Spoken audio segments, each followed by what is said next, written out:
the program that took most advantage of the situation was Ohio State.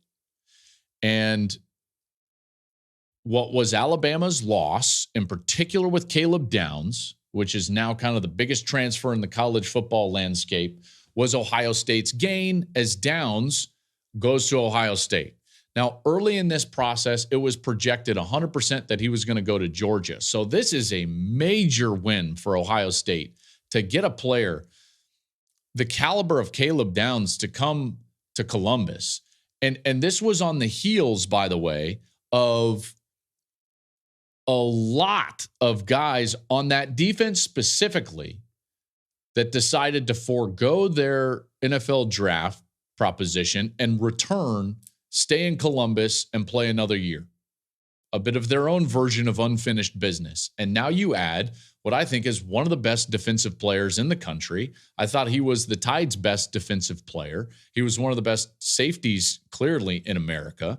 And now you add him to a defense that was already going to be one of the 2 or 3 best defenses in America. That's a huge get for Ohio State. Now, I'm going to come back to, before we get through into all this Ohio State stuff, I'm going to come back to this. Remember, if you're talking about from an Alabama perspective and an Ohio State perspective, Ohio State thinks of like, well, now we're going to win the national championship. And from Alabama's perspective, it can be sky is falling. It's not sky is falling, and it's not guaranteed that you're going to win the national championship. It's always somewhere in the middle. It's always somewhere in the middle because it's just one player. All right. And I would think, and the way that Alabama is built, that they can move forward from this, but it's still a massive get on the Ohio State side. So they get Caleb Downs. They also get Julian Sayin, who, again, hasn't taken a snap yet in college football. And I'm going to refrain for calling this like giant. Yes, he was rated basically the best quarterback in this last class, him and Dylan Raiola. Raiola went to Nebraska. Sayin, now he enrolled at Alabama for this, his spring of his senior year. And then he's now in the portal, and he is now committing and going to Ohio State. So that's huge. And now Ohio State is all loaded up. Okay, so now let's talk about Ohio State for a moment, and let's bring it back to this notion and this fact that there is no greater motivator on earth than when your heated rival wins a national championship or has any success. You know it and I know it. In our personal lives, it remains true, but it certainly remains true in college football. Let me just give you, and I was going to do this a little bit later, but before I get into this Ohio State stuff, I just want to take you through a brief history of college football and how rivals are so good for each other. Yes, we hate each other, and yet we need each other desperately. Why? Because it drives each other to greatness. And this is what I love about college football. You look back at some of like the blue blood, cream of the cream, top of the crop rivalries in college football and how they started to trade national championships. Why? Because it's like, well, that team can't be playing at that level without us playing at that level. So the level of commitment from everybody, whether it's the fan base, whether it's the coaching staff, whether it's the administration, the support, everything around it starts to get ratcheted up. This is the best part about rivalries is you look through the history of college football and check this out. Blue blood rivalries. I'm going to start like in the 80s because Miami in the 80s, they started winning titles, 87, 89, 91. What did Florida State do? They were like, no. We're better. We can go and do this. So what do? They win a title in 92, or excuse me, finish second in 92, win a title in 93, and then they win another title in 99. What happens after 99? Miami's like, nope. This is our role. What do? Second in 2000, and they win the title in 2001, finish second in 2002. Think about like Florida, Tennessee in that conference. What happens? Florida, spurred by Miami and Florida State, they win a title in 1996. And what happens? Tennessee, bam, 1998. Why? It spurs you to greatness when your rival achieves something that you want. And what happens? Michigan wins the national championship, and Ohio State, you can feel it, you can sense it. There has not been this level of commitment from a fundraising standpoint in a long time. And look at them, bam, all these commitments from guys that are going to return and guys that are coming out of the portal. And I get excited because this is college football. It's happened in the SEC for years, right? I mean, LSU and Florida win national championships. Alabama's like, not on our watch. We're going to hire Nick Saban. And they begin their run. And guess what happens? Auburn's like, not on our watch. We're going to get Cam Newton. And then Georgia's finally like, not on our watch. We're going to get Kirby Smart. It just goes back and forth and back and forth. And that's why I love it. I really do. I mean, in a lot of ways, Florida State's title in, 14 spurs Clemson to their title in that conference. Rivalries drive the sport. And it's not just for the games against each other. It's what the other achieves in particular that you want. And so here we are. COVID year, Ohio State plays for a national championship. Michigan redirects, replans, and starts targeting that goal. They now win a national championship. What happens? And you can feel it, you can sense it. Ohio State transitioning, regathering the troops, if you will, and forming a new plan to go out there and try to compete and win a national championship. And I love it. I love everything about it. So what happens? Well, here's what happens. For the last month, Ryan Day is committed fully basically to fundraising and diving into NIL. And it's not just to go out into the transfer portal. See, that's where I think people get it wrong. It was to retain their own players. That cost Ohio State a lot of money. Think about all these guys that are returning for Ohio State. This ain't for free, by the way. TreVeyon Henderson, Emeka Egbuka, JT Tuimoloau, Jack Sawyer, Denzel Burke, Donovan Jackson, Tyleik Williams, Lathan Ransom, Jordan Hancock, Ty Hamilton, Cody Simon. I listed off a bunch more than what you're seeing on the screen. The one on the screens are just like the big ones. I mean, it's wild. That costs a lot of money. So what does he do? He's got to go and fundraise.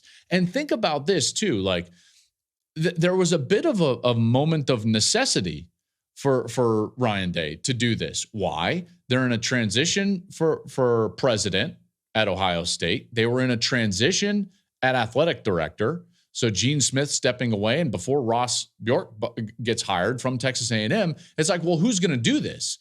Well, that necessity and that void was filled by Ryan Day. And Ryan goes out there and pours himself into that and says, no. Okay, let's commit. Let's have a plan. Let's move forward. We're close. We know we're close.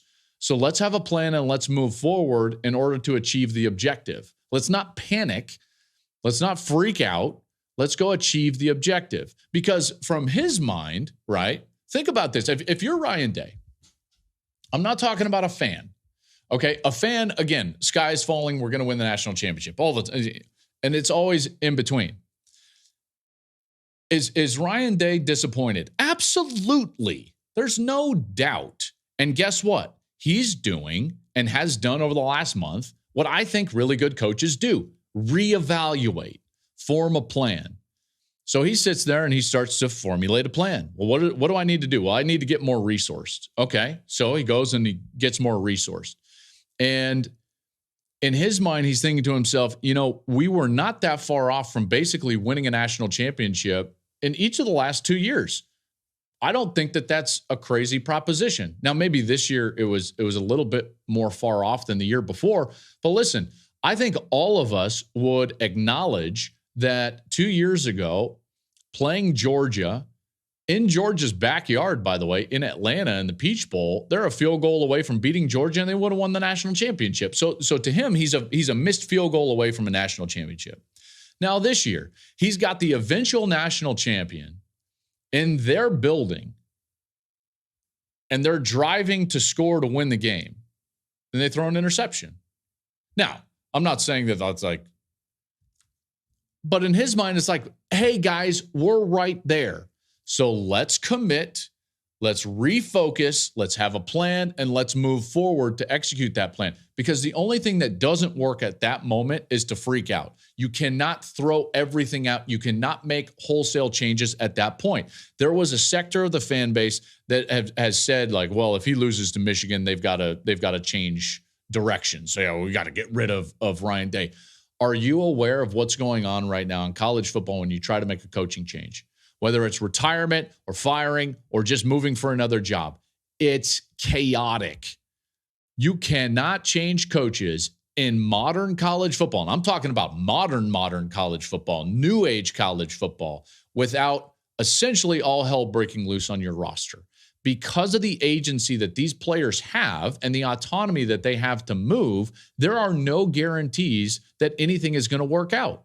So they've got one of the most talented rosters in football. He works hard to retain some of those guys that could go to the draft and they decide to come back. That's part of the plan. Get more resourced. And then as opportunities arrive, he can spot transfer portal players to go and get with some of those resources and to pull them on that will complement and ultimately be really good pieces for them moving forward. And here are some of those pieces. You look at what they got on the incoming transfers. Now they've got one of the best safeties in the country, Caleb Downs, Quinshon Judkins, the best running back from the SEC and maybe in America, to pair with TreVeyon Henderson in the backfield. You get Will Howard, a quarterback that has won a Big 12 championship, Seth McLaughlin, center from Alabama, and Julian Sayin.